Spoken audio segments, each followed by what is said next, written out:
गोभी ले लो। तभी एक काकी उसके पास आई और कहा, अरे माधव, कल भी तो गोभी ही लाया था। क्या तेरे खेत में इसके अलावा और कुछ नहीं उगता? घर में सब अब गोभी देखकर मुंह बनाने लगे हैं। क्या करूं काकी, खेत में फसल ही यही हुई है। बहुत सस्ती दे रहा हूँ, 2 किलो ले लो।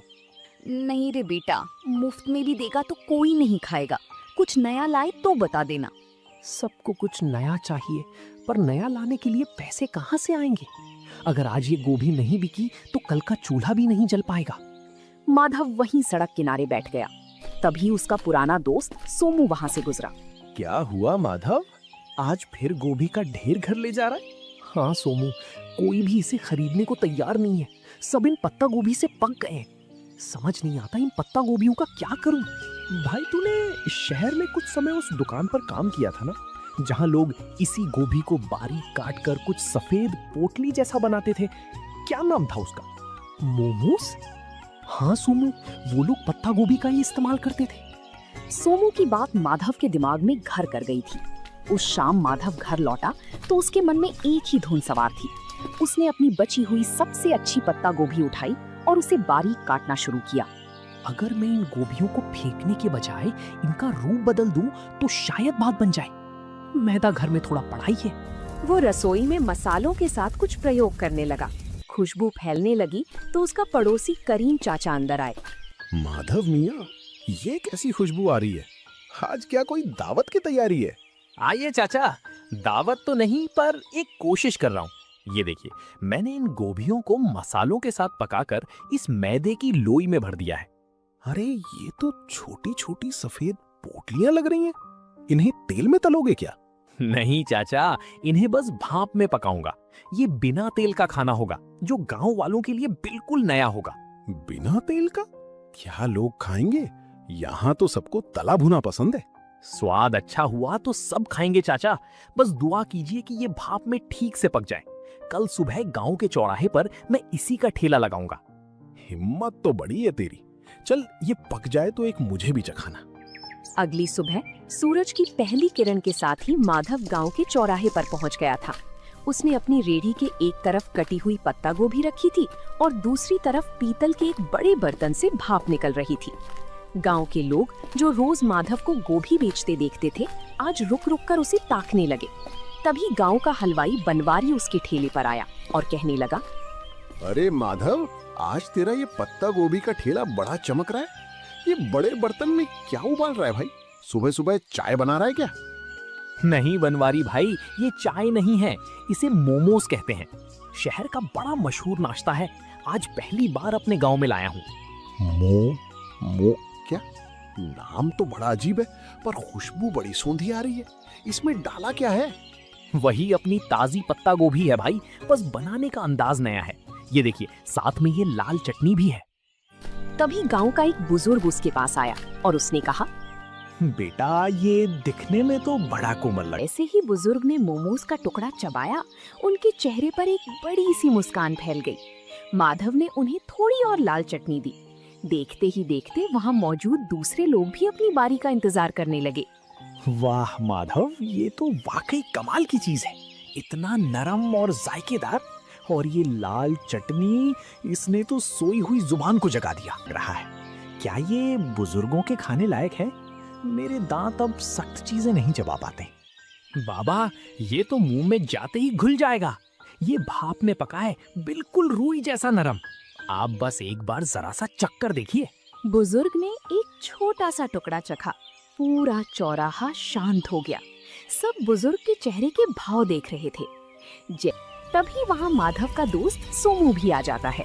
माधव, मुझे भी एक प्लेट दे भाई। कल तो तू बड़ा परेशान था और आज तूने यहाँ कमाल कर दिया। अब जल्दी जल्दी इसका स्वाद सबको चखा दे, लोग इंतजार कर रहे हैं। हाँ सोमू, सबको दूंगा, पर ध्यान रखना चटनी थोड़ी तीखी है, संभल कर खाना। अरे माधव, तीखा ही तो असली मजा है। शहर में लोग क्या वाकई रोज यही खाते हैं? मुझे तो लगता था वहाँ के लोग बस महंगा खाना जानते हैं। हाँ काका, शहर में तो इसे खाने के लिए लंबी लाइनें लगती हैं। मैंने सोचा जब हमारे खेत में इतनी अच्छी गोभी होती है तो हम गांव वालों को ये स्वाद क्यों ना मिले। भाई माधव, तूने तो मेरी मिठाई की दुकान के सामने रौनक लगा दी। एक प्लेट मेरे लिए भी लगा। देखूं तो सही इस पत्ता गोभी के नए अवतार में ऐसा क्या जादू है। दोपहर होते होते माधव की सारी पत्ता गोभी खत्म हो गई थी, लेकिन सब्जी के रूप में नहीं बल्कि मोमोज के रूप में। माधव ने आज पहली बार अपने हाथ में इतने पैसे देखे थे। उसकी आंखों में खुशी के आंसू थे और मन में एक नया हौसला। उसे समझ आ गया था कि मेहनत और नयापन कभी बेकार नहीं जाता। जिसके बाद अगले कुछ दिनों तक माधव का काम तेजी से चल पड़ा। अब लोग सुबह से ही माधव के आने का इंतजार करने लगे थे। लेकिन जैसे जैसे काम बढ़ा, माधव के पास संसाधनों की कमी होने लगी। उसके पास सिर्फ एक छोटा बर्तन था और अकेले सारा काम करना उसके लिए मुश्किल होता जा रहा था। गोभी काटना, मैदा गूंथना, फिर उसे बेलना और फिर भाप देना, अकेले करते करते हाथ जवाब देने लगे हैं। पर अगर रुक गया तो लोग निराश हो जाएंगे। तभी करीम चाचा उसके पास आते हैं और कहते हैं, क्या बात है माधव मियाँ, काम कैसा चल रहा है? आज चेहरे पर वो चमक नहीं है जो हमेशा रहती है। काफी थके थके से भी लग रहे हो। चाचा, काम तो बहुत है पर हाथ सिर्फ 2 हैं। लोग को मेरे हाथों के मोमोज बहुत पसंद आने हैं और अब वे उसे ज्यादा मात्रा में मांग रहे हैं। और मेरे पास बर्तन इतना छोटा है कि एक बार में सिर्फ 10-12 मोमोज ही बन पाते हैं। अरे ये तो बहुत अच्छी बात है। अगर बरकत हो रही है तो घबराता क्यों है? शहर जा और एक बड़ा स्टीमर लेकर आ। और सुन, सारा काम अकेले क्यों करता है, किसी को साथ लगा ले। पैसे तो आ रहे हैं चाचा, पर क्या ये काम टिकेगा?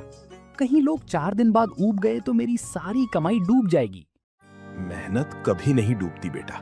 तूने साधारण सी पत्ता गोभी को पहचान दिलाई है। अब खुद को एक बड़ा व्यापारी बनाने की सोच। करीम चाचा की सलाह मानकर माधव ने अगले दिन अपनी रेहड़ी नहीं लगाई। वो पास के बड़े कस्बे के बाजार गया।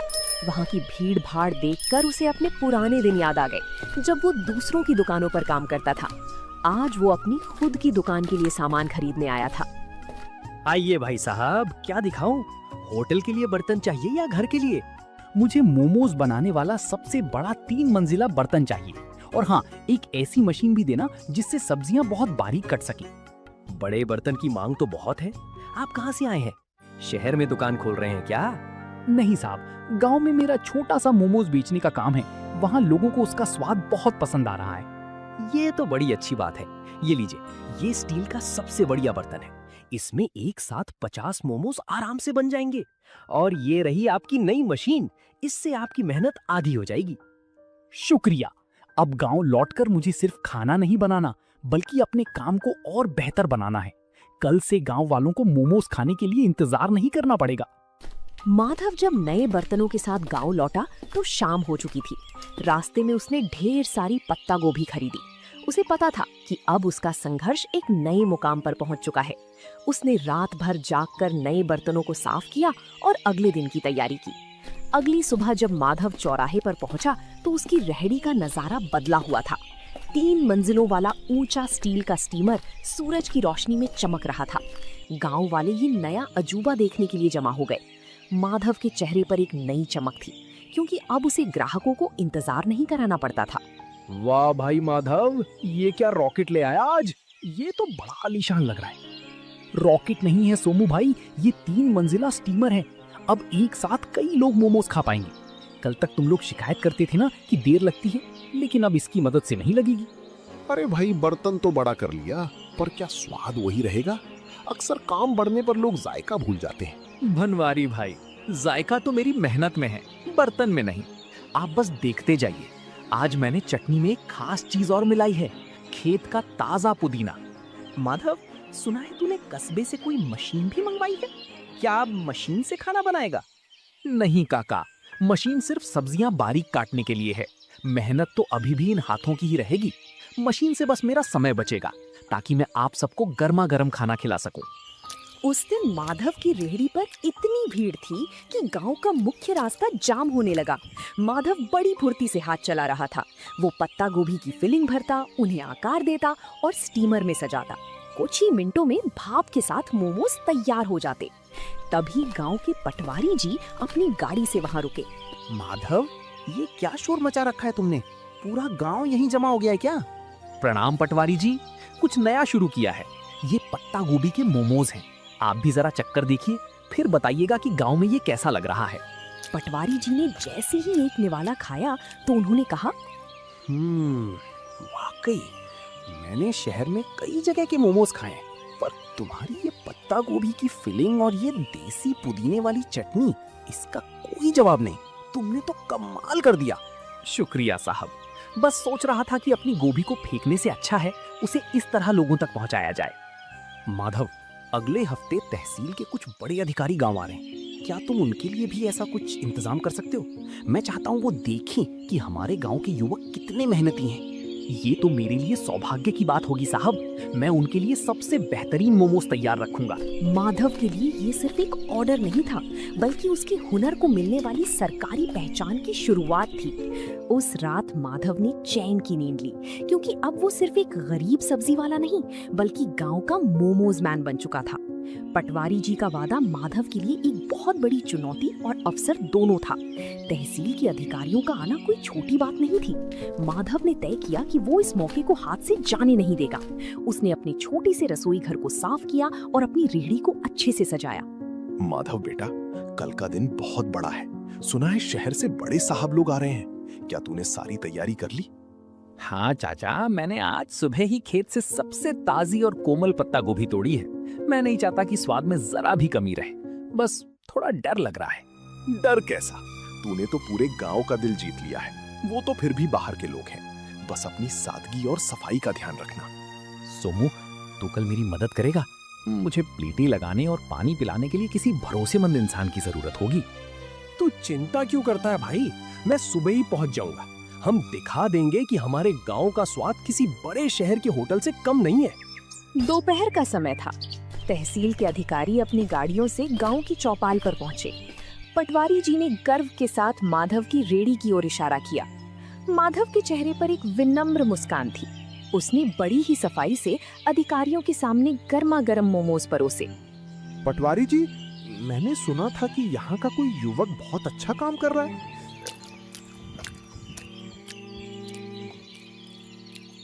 अरे ये तो वाकई लाजवाब है। इतना हल्का और इतना शुद्ध स्वाद। शुक्रिया साहब, ये सब मेरे खेत की पत्ता गोभी का कमाल है। मैंने इसमें कोई बनावटी मसाला नहीं डाला है। हैरानी की बात तो ये है कि गांव के माहौल में तुमने इतनी सफाई और हाइजीन का ध्यान रखा है। तुम्हारा ये तरीका वाकई काबिले तारीफ है। माधव, क्या तुम कभी शहर आकर अपना स्टॉल लगाना चाहोगे? वहां तुम्हें और भी बड़ा बाजार मिल सकता है। साहब, शहर में तो बहुत लोग हैं। मैं चाहता हूँ कि मेरे गांव के लोगों को यहीं पर अच्छी और नई चीजें खाने को मिले। मैं यहीं रहकर अपने काम को बड़ा बनाना चाहता हूँ। बहुत खूब। तुम्हारी ये सोच देखकर अच्छा लगा। हम तुम्हारी मदद करेंगे ताकि तुम एक छोटी सी पक्की दुकान खोल सको। हमें ऐसे ही मेहनती युवाओं की जरूरत है। अधिकारियों ने न केवल पेट भर खाया, बल्कि जाते समय माधव की काफी तारीफ भी की। उस दिन माधव को समझ आया कि सफलता के लिए गांव छोड़ना जरूरी नहीं, बल्कि अपनी जगह रहकर कुछ अलग करना जरूरी है। अधिकारियों की मदद और अपनी मेहनत की कमाई से माधव ने आखिरकार गांव के मुख्य चौराहे पर एक छोटी सी पक्की दुकान किराए पर ले ली। अब उसे धूप और बारिश में रेहड़ी खड़ी करने की चिंता नहीं थी। उसने अपनी दुकान का नाम रखा माधव का देसी जायका। दुकान की दीवारों पर उसने खेत और गांव के सुंदर चित्र बनवाए थे। अरे भाई माधव, अब तो तू सेठ बन गया। इतनी सुंदर दुकान और वो भी गांव के सबसे मुख्य मोड़ पर। अब तो हमें बैठने के लिए कुर्सियां भी मिलेंगी। सेठ नहीं बनवारी भाई, बस आप सबका प्यार है। दुकान पक्की हो गई है तो क्या हुआ, स्वाद तो आज भी वही मिट्टी से जुड़ा रहेगा। आइए, आज उद्घाटन के दिन पहली प्लेट आप ही के नाम। माधव मियाँ, देख रहे हो, जहाँ तू कभी गोभी का ढेर लेकर उदास बैठा रहता था, आज वहाँ तेरे नाम की धूम मची है। मैंने कहा था ना, गोभी को पहचान तूने दी है। चाचा, ये सब आपकी बातों का ही असर है। अब मैंने सोचा है कि मैं गांव के 2 और बेरोजगार युवकों को यहाँ काम पर रखूंगा। उन्हें मैं खुद ट्रेनिंग दूंगा ताकि वो भी अपना हाथ साफ कर सकें। बहुत नेक ख्याल है बेटा। तरक्की वही है जो सबको साथ लेकर चले। वक्त बीतता गया और माधव की दुकान अब केवल सोनापुर ही नहीं, बल्कि आसपास के 10 गांवों में मशहूर हो गई। लोग दूर दूर से उसके पत्ता गोभी मोमोज खाने आने लगे। माधव ने कभी अपनी गुणवत्ता से समझौता नहीं किया। वो आज भी रोज सुबह अपने खेत से ताजी गोभी खुद तोड़कर लाता था। माधव भाई, आज तो शहर से भी कुछ लोग आए थे। कह रहे थे कि सोशल मीडिया पर तुम्हारी दुकान की बड़ी चर्चा है। अब तो तुम्हें शहर में भी ब्रांच खोल लेनी चाहिए। सोमू, शहर की चकाचौंध अपनी जगह है, पर जो सुकून इस गांव की हवा और अपनों के बीच काम करने में है वो कहीं नहीं। मेरा मकसद सिर्फ पैसा कमाना नहीं था, बल्कि अपनी मेहनत को एक नई दिशा देना था। तुमने वाकई साबित कर दिया कि अगर इरादा पक्का हो तो एक गरीब सब्जी बेचने वाला भी अपने हुनर से तकदीर बदल सकता है। मेहनत का कोई विकल्प नहीं होता सोमू। आज जब मैं पीछे मुड़कर उन पत्ता गोभी से भरी रेहड़ियों को देखता हूँ तो मुझे गर्व होता है कि मैंने हार नहीं मानी। तो दोस्तों, आप लोगों को ये कहानी कैसी लगी कमेंट करके जरूर बताएं और ऐसी कहानियों को देखने के लिए वीडियो को लाइक करें और चैनल को सब्सक्राइब करें।